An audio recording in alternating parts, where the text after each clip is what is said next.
तर विषय असा होता आणि भावानो सकाळ सकाळी आवरून आता लगेच निघालेलो कारण गार्डनच जाणार होतो. मग आवरून बिवरून सगळं निघालो आणि एकदाच कोल्हापुरात गेलो रूमवर गेलो. रूमवर जाऊन बघतोय परत्या निवांत पड्ड्याला आडावा. तर म्हणलो झोप झोप अजून लय वेळा जायला.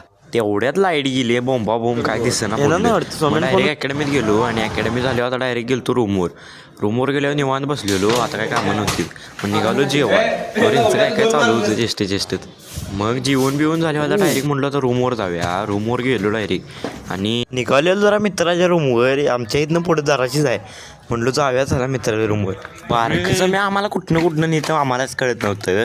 एकदाच गेलो तिथं आणि म्हणलो जरा बघूया तिची रूम कुठं आहे. काय गावनं झालंय आम्हाला तिथं.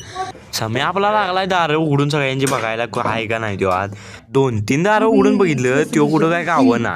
आणि वर जायचा जिना बी होता तो बी कुठं काय गावना झालाय. इथनं या रूम मध्ये दिसलं की होता जिना. मग गेलो तिथं आणि लगेच उघडून बघितलं इथनं होती ती वाट वर जायला. इथनं वर गेलो आणि आत बघतोय तर काय थोडा एकदम रूम अशा टकाटक टॉप क्वालिटी रूम होत्या. थोडा एवढा काही विषय नाही. आणि मेन विषय म्हणजे जर सांगायचं झाला तर इथनं आमची रूम पुढेच दिसते एकदम. त्यामुळे एवढा काही विषय नाही. भावानं जाता एक काम करा भावाला फॉलो करा.